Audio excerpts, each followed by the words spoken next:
Andrei Svechnikov trying to clear, kept in. Florida with a chance, and they score! First shot of the game, and the former Kane farmhand, Gustav Forsling, makes it 1-0.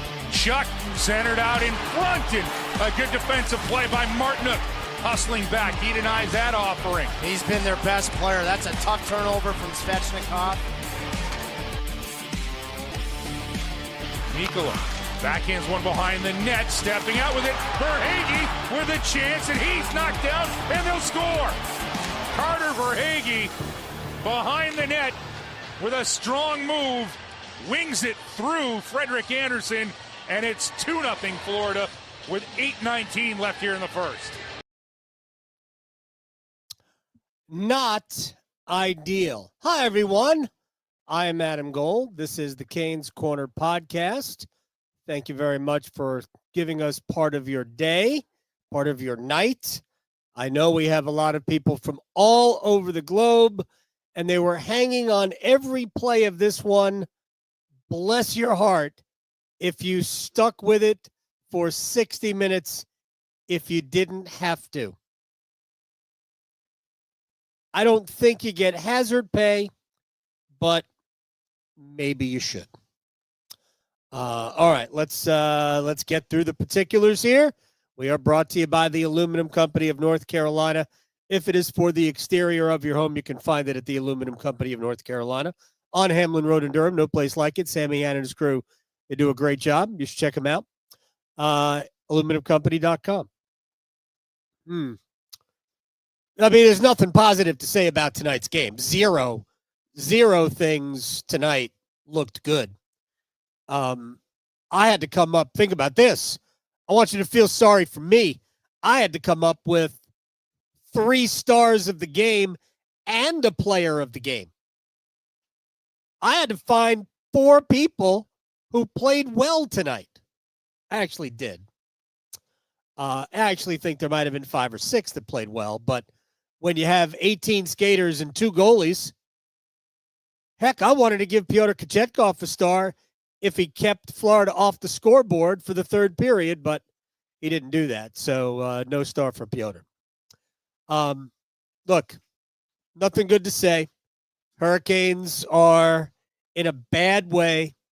They're in a bad way in this series. They're in a bad way against this team. And if you don't believe they can win, forget about 2 games.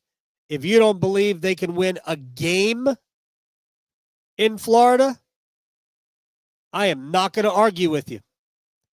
Because what we saw tonight absolutely can't get it done. You can't get enough good breaks for tonight to be a win anywhere. All right, before we start, and I've got like 7 different things that I wrote down. All right, 7 different things that I wrote down. I want you to hear 2 things from Rod Brind'Amour. The first is broad brush about tonight. And the second, if you can't hear the question, I'll give you the question ahead of time. The second was a question by, I believe, our friend from the Hockey News, Ryan Henkel, who asked him about Andrei Svechnikov's night, which was no bueno. You know, obviously, we got to just figure out how to win a period. I think we came out with the right intentions, but it was trying to do too much. And then we're not doing the things that we do as a team that normally helps us. I didn't know what I was watching in the first period, and that didn't go well. So, you know, I always said the other day, the margin here is tight. Like, we're not going to beat this team if we're not on the same page. And tonight, for whatever reason, I think, like I said, the intentions were good. Everyone's trying, okay, I'm going to do this, but that's not how we do it. I mean, how much of a hole did that put you in such a cause? 2 early turnovers, the Taltor penalty? He had a tough night. You know, I mean, we know he's trying, but we got to do it within the way we need to be on the same page. And he was on his own page tonight a little bit, and didn't work. Didn't work. It did not work. All right. Let's be honest here, okay, about tonight. Men v. boys. That's what it was. Men versus boys tonight. there wasn't a single element of tonight's game that looked like Carolina could dent the scoreboard. Not a single thing that we saw tonight looked like it had any chance to impact Florida. Not one thing. Now, I've seen both of these teams play when they're at their best. There is no question that Florida is the best team in the league. None. But there's also no question in my mind that when Carolina plays their best, they can bother Florida. There are things they can do that can put them under stress and create opportunities where maybe they can slide a couple of pucks past Bobrovsky. But none of them were on display tonight, because when you start the way Carolina started, A, you make the game easier for Florida, but also you apply so much pressure to yourself that you just can't get out of your own way. I thought tonight was as poor a game passing the puck as I have seen from this team. I couldn't stop. I mean, there's no way I could count that high. How many passes were, wow, that's not even close. That's on the wrong side of the player. I think it was one pass from Orlov to Svechnikov that if it's on the left side, Andrei can gather the puck and head up ice. But it was to his right side, so it's like when a cornerback has to turn all the way around to be able to play the ball. It was brutal. I apologize for singling out Dmitry Orlov. But the passing across the board was horrific tonight. But there was nothing good about the game.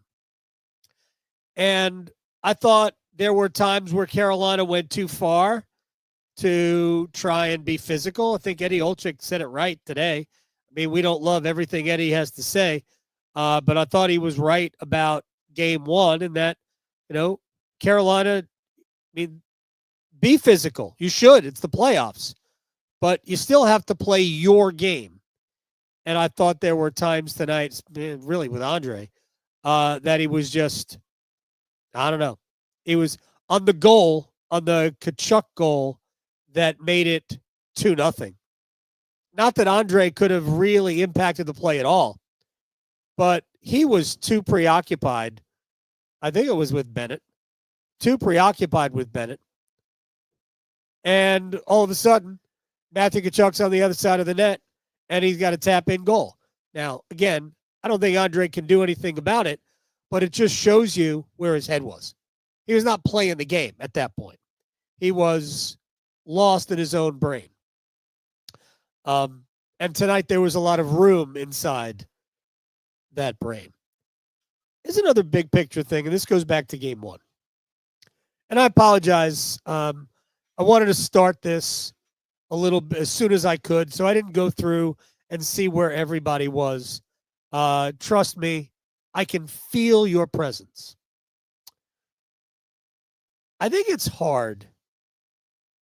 It's really hard for Florida as a team. They respect how good Carolina is, which is why you're seeing Florida play as well as they are. I like to use cross-sport metaphors. One of the best 90s tennis rivalries was Pete Sampras and Andre Agassi. And I can't recall a match where those two guys played in which Sampras wasn't either at or pretty damn close to his best. And it's because he knew that in order for him to beat Agassi, he had to be at his best. But he also knew that his best was better than Agassi's, and it was. And I think Sampras's record against Agassi in Grand Slams was, 6-3. Agassi never beat him in a Grand Slam final. And I think, if not, two of his wins, or maybe all three, were at the Australian Open. I don't think Sampras ever won an Aussie Open, right? And one might have been in the French. I don't know why I went down that rabbit hole, but either way, I think Florida has great respect for the way Carolina plays. But based in these two games, in this setting, I think Florida knows they're going to win the game. Like, not even a debate in their minds that they're going to win the game. And there is no way that the Hurricanes have any confidence right now that they're going to go down to Florida and win one of those two games. They know they can, but knowing you can and knowing you will, you could park a Mack truck in between those two things. And I know Ron was asked a question about, is there a mental side to this? And he said no. And I promise you, driving home tonight, Brind'Amour might be thinking about that. And I think he knows that this has become mental. Because 2 years ago, and this Florida team is probably better than that Florida team in retrospect. 2 years ago, those were 4 great hockey games. Florida was better. Nobody's saying that. Nobody's saying otherwise. Florida was better, but Carolina could have won each of those games that they lost. In these 2 games, heck no. I said it on Tuesday night. Carolina never made Florida get out of second gear on Tuesday night. Florida wasn't great. They didn't have to be. So all of those things looked good. They looked even. Carolina only allowed 20 shots. They had 33 shots. Florida scored 5 goals.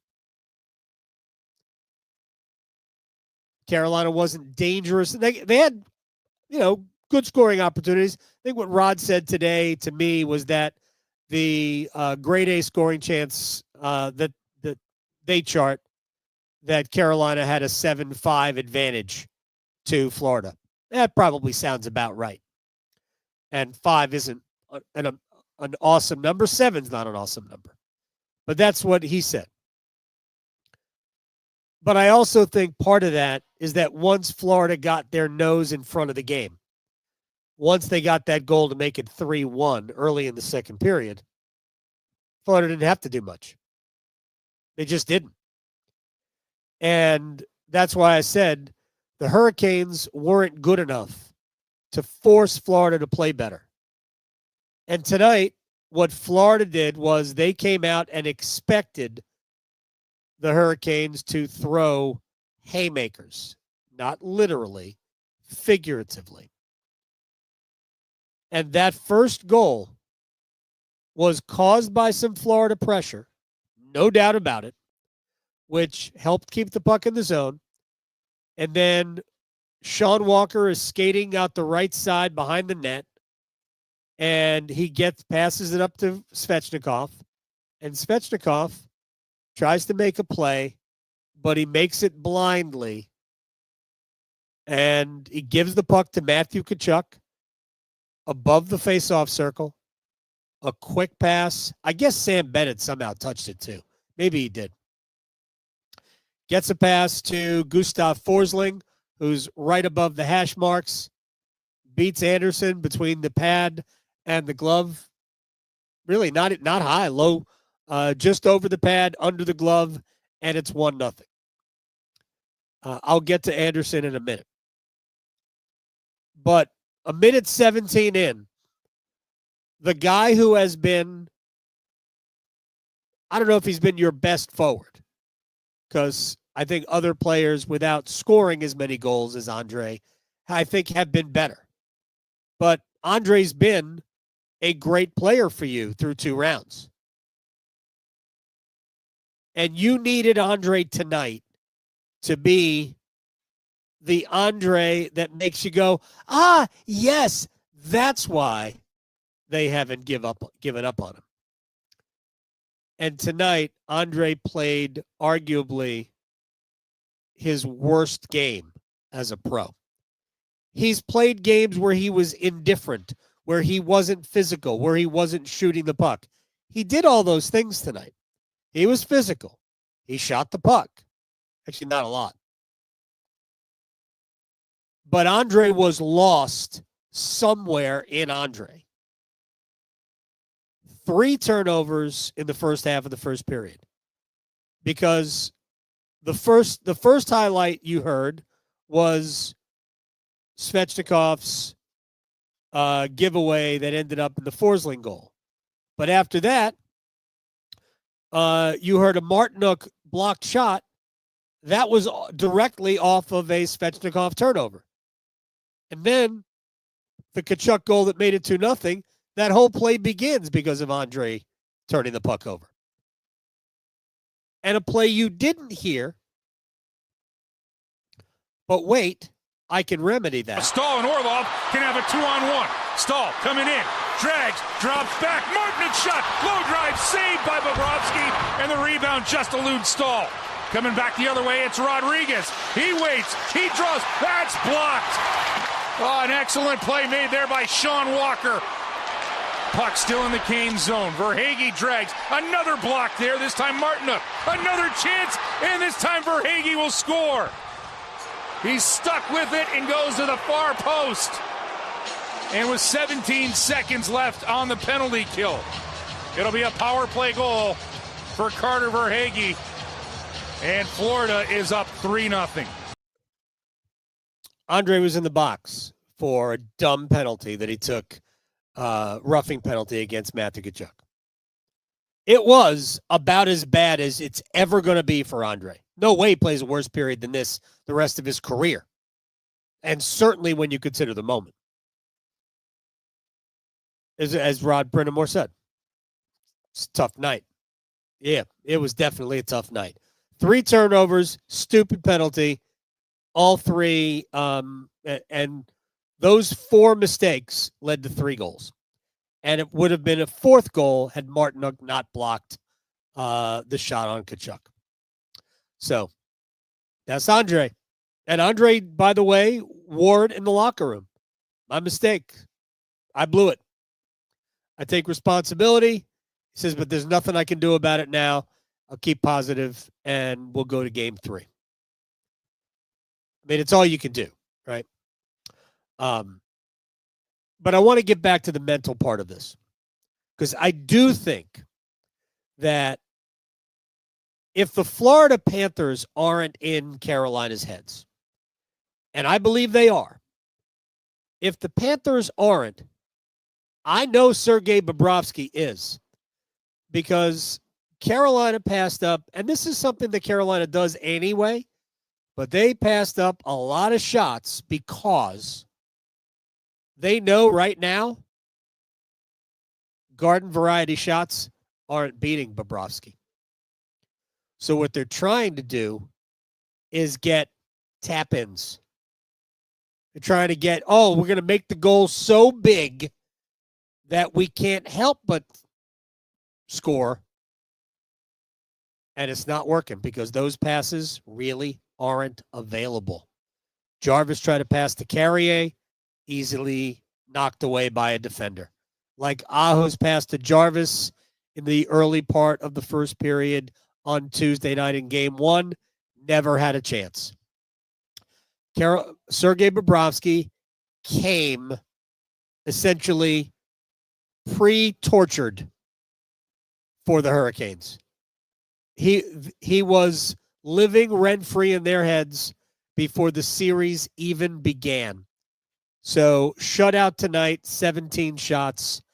I think Bobrovsky's career playoff save percentage is probably in the neighborhood of 970. It was 961 tonight before going 17 for 17. Yeah, second time Bobrovsky is shut out the Hurricanes. So we talked about the men versus boys element. We talked about Andrei. Let me get a couple of more things here. And we're never going to know, right? We are never going to know why this has happened. I am not here for the, again, more lazy narratives. But Frederik Andersen in these 2 games has allowed 9 goals on 36 shots. It's a 750 save percentage. 9 goals on 36 shots. Now, to be fair, not a single one of those goals could be considered a bad goal. None of them were like, oh my gosh, how did that go in? None of them. But I will say that, and we talked about game 1 Tuesday, there were a couple there that Andersen needed to do, could have been a save, or at the very least, could have done more. And tonight, I think the same thing. I thought the first goal, the Forsling goal, not a bad goal by any stretch. Look at where Forsling is. But I think it's a stoppable shot. I think, yeah. Do I think the guy at the other end probably makes that save? I do. And I'm not asking Frederik Andersen to be as good as Sergei Bobrovsky. But like when we talked about moments on Tuesday night after game 1, that was a moment right there where Andrei just gave the puck away, handed Florida a scoring opportunity. Bail us out. And he couldn't. Again, not a bad goal, but I think a savable goal. And you could try to debate me on whether or not that's the same thing. I don't think it is. A bad goal is, gosh, you got to have that. A savable goal is, okay, good shot, but maybe. And there were a couple like that tonight for Freddie. But again, no bad goals. I think he could have done better on the second goal, the pass across from Verhaeghe to Tkachuk. Now, he wasn't alone. I thought Orlov could have done better. I thought Walker could have done better. Walker, just tie up Tkachuk. You don't have to worry about the pass. If you tie Tkachuk's stick up and he can't get a stick on it, it's not going to be a goal. You kind of stabbed at it, and it got to Tkachuk anyway, and now it's behind your goalie. But Freddie could have mitigated that by simply sticking his stick out. So, again, there were a lot of things that Freddie could have done better tonight. But this game is certainly not being hung in Andersen's locker as you lost the game for us. Carolina, to a man, with some exceptions, but not many, was just awful all night long. I've been saying this for a few games now. Maybe you've picked up on it. And you know I am driving the Jackson Blake bandwagon. But I said it the other night. If I'm Rod Brind'Amour, Tyson Jost is drawing back in. Or, yes, Perry Kotkaniemi is drawing back in. And I'll put Roslovic back on a wing.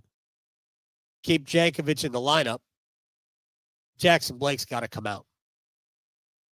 He is no good tonight. Now, I don't think Rod will do it because Blake is a dynamic offensive player.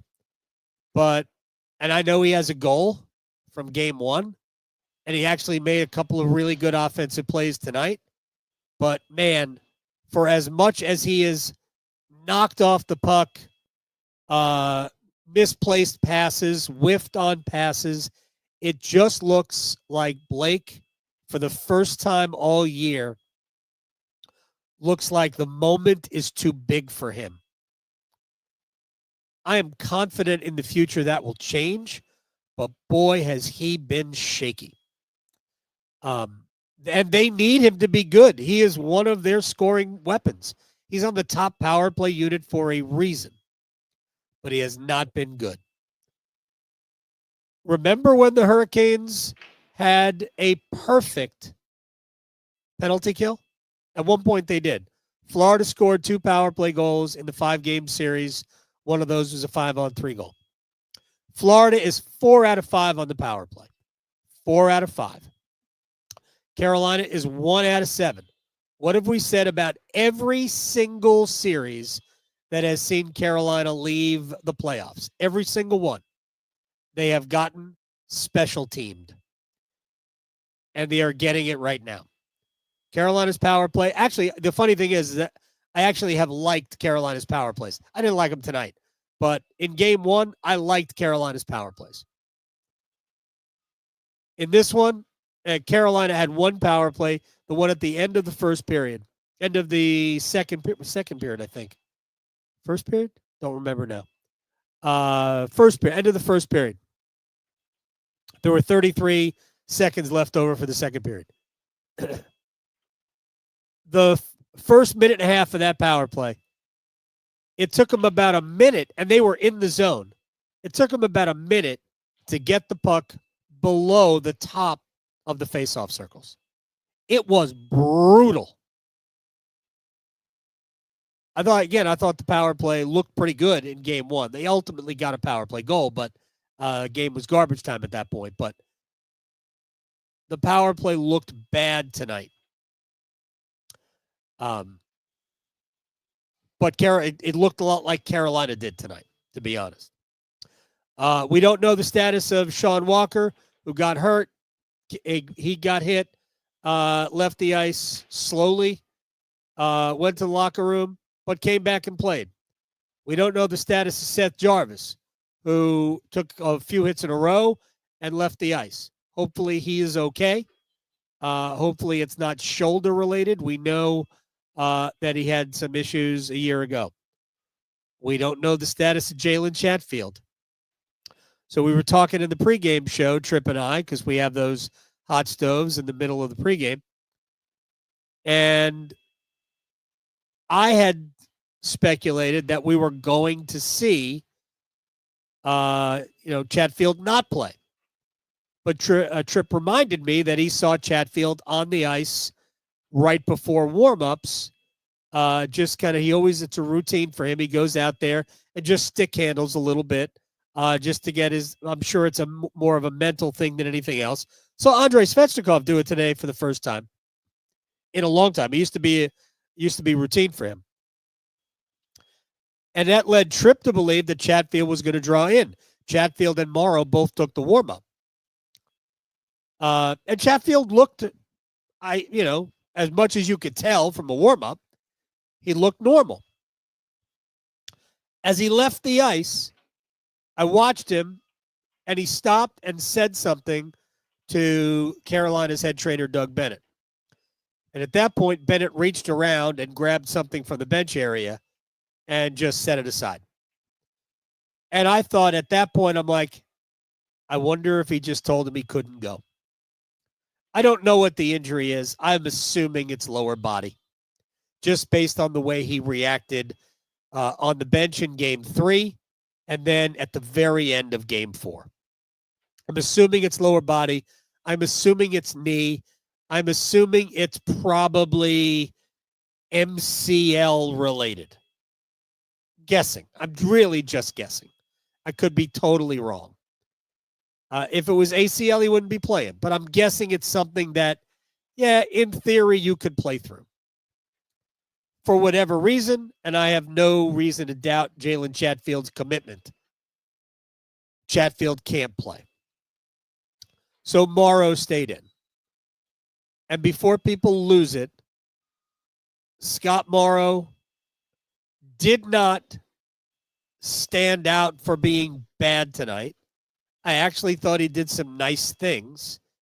He set up Mark Jankowski for a glorious chance that Jankowski wasn't ready for, it looked like to me. But Morrow played about 10 and a half minutes, and he didn't do anything bad, and he didn't do anything great, except for that pass. I love the pass. So as crazy as it is, almost a step forward for him, but you just don't know what it's like if Florida decides that they really want to crank up pressure. So it was good to see him not stink tonight. The debate over Morrow or Nikishin or I thought maybe even Riley Stillman. If Chatfield couldn't play, we're having the wrong discussions. Way the wrong discussions. The truth of the matter, and I put a Twitter thread out on this, neither Morrow nor Nikishin playing helps Carolina. Neither of them. I understand what you all, some of you anyway, believe you know about Alexander Nikishin. He had a couple of good moments against Washington. He did. He absolutely did. He defended Alex Ovechkin. He has a great shot. I love watching him shoot the puck. But he couldn't manage the puck. Then he turned it over. Fortunately for Carolina in that situation, the goal was waved off, offside. But he wasn't ready. He isn't ready for this. And the communication is a problem. I said it Tuesday. I'd have played him anyway. I'd have played him over Morrow anyway. But the head coach, to him, if you can't communicate the assignment, because you don't understand who you're playing with, and the Hurricanes have two Russian players, one of which he's not going to play with, Svechnikov. The other, theoretically, he could, and I wouldn't mind seeing it, but that is the best opportunity just playing with Orlov. And I think Rod doesn't want him to be exposed to top-line players. I mean, it's probably silly for me to even waste the time explaining it. The head coach, I mean, I'm going to go make this assumption real quick about Rod Brind'Amour. He wants to win. Best way to win is to put your best team on the ice. It's clear that for whatever reason, Rod doesn't believe right now that involves Alexander Nikishin. Not that he doesn't love his future, his potential, but he's not ready to be that guy yet. So that's why Morrow stayed in the lineup. And to be fair to Morrow, he wasn't terrible tonight. There were no, what the heck are you doing moments with Morrow. So just my 2 cents about it. We get bent out of shape over the wrong things, man. We lose our minds over the wrong things. Morrow didn't take his first shift until they had played 13 minutes. That's it. They had played 13 minutes on the clock, and Morrow comes in. It was easy to spot in the box score because to that point, he was the only one for either side other than the backup goalies who had a blank spot. Everybody else had at least some time. He had 0. No shifts. First, I think it was 13 minutes, 13 and a half minutes. So that is, it was a rough day at the office. So I did say before I would play Jost over Blake. I would start Kochetkov over Anderson. One thing about Freddie, real quick. And again, we'll never know. Has he worn out? Has he been worn down? I know they had 4 days. They had a 4-day break. But has Freddie kind of just maybe needs more time? I don't know. It's pure speculation, right? Pure 100% unadulterated speculation. But I wonder, had we seen more of Kochetkov early? Do we maybe get to him in game 3? Maybe we do it anyway. He certainly has not inspired a ton of confidence. But I do wonder if Freddie shouldn't have been if Kochetkov shouldn't have been more a part of this. But I also don't think that it would be right or fair to blame any of this on Anderson, even though there were stoppable goals, I believe. So, tough spot. I am not here to pump anybody's tires. I am not here to tell you to have faith if you don't have faith. I think the team that played out here tonight in black, that team hasn't given you reason right now to believe that they can win a game in Florida to bring this back here. They believe they can, though. But as I said earlier, Florida knows they're better. They know they're going to win. Carolina thinks they can. They're confident that they can. But we can versus we will. Very, very different things. And I do believe that we have to come to the understanding that Florida just might be that much better than Carolina. And there's no crime in that. They are the defending champions who happen to add a Hall of Fame forward in Brad Marchand and a former all-star defenseman who I watched a bunch of Seth Jones in the regular season and in the early stages of this playoff, and I thought, man, he ain't the same guy. He's looked pretty good in a Florida Panthers uniform. So, nothing good. All we can do is come back Saturday and hope for better. We'll see what happens in Florida. I am Adam Gold. This has been the Canes Corner podcast. Thank you very much for giving the time to us. I know after a loss, man, nobody wants to hear it. You want to hear ranting and raving. I'm not a ranter and a raver, and I'm not ready to put a postmortem on it. But I'm also not telling you to, or not telling you not to, whatever that means. So, tonight was really bad. Tonight was really bad. And as I was talking with Greg Wyshynski from ESPN right before we chatted during the second intermission, and I thought this on Tuesday, Carolina wasn't good enough to force Florida to be good.